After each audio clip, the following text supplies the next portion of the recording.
ভৱিষ্যত পাৰদৰ্শীকৰণ হোৱা কেইবাখনো চৰকাৰী বিদ্যালয় এতিয়া বন্ধ হৈ যোৱাৰ উপক্ৰম হৈছে আৰু ইতিমধ্যে জাননী জাৰি কৰি উক্ত বিদ্যালয়কেইখন বন্ধ কৰিবৰ কাৰণে চৰকাৰে নিৰ্দেশ প্ৰেৰণ কৰিছে। ধেমাজি, বঙাইগাঁও, ওদালগুৰিকে প্ৰমুখ্য কৰি বৰপেটাকে প্ৰমুখ্য কৰি কেইবাখনো জিলাৰ অন্তৰ্গত বিদ্যালয়সমূহক বিদ্যালয় স্থানান্তৰকৰণ প্ৰক্ৰিয়াৰ জৰিয়তে এই বিদ্যালয়সমূহক আন বিদ্যালয়ৰ লগত সংলগ্ন কৰিব বিচৰা হৈছে আৰু ইয়াত কেইবাখনো হাইস্কুল আৰু higher secondary, senior higher secondary অন্তৰ্ভুক্ত হৈছে। মুঠ ৯৬খন বিদ্যালয়ৰ ভিতৰত ৭৯খন হাইস্কুল আছে, যিকেইখন বিদ্যালয় এতিয়া বন্ধ কৰি দিবৰ কাৰণে তেখেতসকলে যুঁজা কৰিছে। এইটো অতি পৰিতাপৰ কথা আৰু মূল বিষয়টো হৈছে যে ছাত্ৰ ছাত্ৰীৰ অভাৱ আৰু ছাত্ৰ ছাত্ৰীৰ অভাৱ হোৱাৰ মূল কাৰণটো চৰকাৰে আজি তাৰিখলৈকে অনুধাৱন কৰা নাই। ইয়াৰ মূল কাৰণটো হৈছে বিদ্যালয়ৰ আন্তঃগাঁথনিৰ অভাৱ।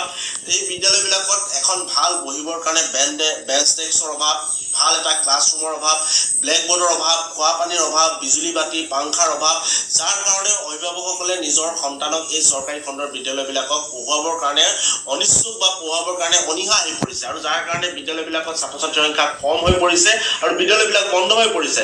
চৰকাৰে আন্তঃগাঁথনিৰ ক্ষেত্ৰত কোনো ধৰণৰ গুৰুত্ব আৰোপ নকৰাৰ কাৰণে এখনকৈ প্ৰাথমিক বিদ্যালয়, হাইস্কুল, ছিনিয়ৰ হায়াৰ ছেকেণ্ডেৰী এতিয়া অসমত বন্ধ হৈ গৈছে আৰু এই বিদ্যালয়বিলাক ৰাইজে নিজৰ টকা বা বৰঙণি সংগ্ৰহ কৰি ৰাইজে পতা বিদ্যালয় আছিল আৰু চৰকাৰে প্ৰাদেশিকৰণ কৰাৰ পিছত চৰকাৰে কোনো ধৰণৰ সাহায্য আগনবঢ়োৱাৰ কাৰণে, আন্তঃগাঁথনি উন্নত নকৰাৰ কাৰণে অভিভাৱকে নিজৰ সন্তানক এই বিদ্যালয়বিলাকত নামভৰ্তি নকৰায় আৰু নকৰোৱাৰ কাৰণে এই বিদ্যালয়বিলাক বন্ধ হৈ গৈছে। গতিকে চৰকাৰে বিদ্যালয়বিলাক বন্ধ কৰাতকৈ যিবিলাক বিদ্যালয় এতিয়াও চৰকাৰী খণ্ডৰ অসমীয়া মাধ্যমৰ বিদ্যালয় আছে, সেই বিদ্যালয়বিলাকৰ আন্তঃগাঁথনি উন্নত কৰক। তাৰপিছত যদি ছাত্ৰ ছাত্ৰীৰ অভাৱ হয় তেনেহ'লে এই ক্ষেত্ৰত সকলোৱে ব্যৱস্থা গ্ৰহণ কৰিব।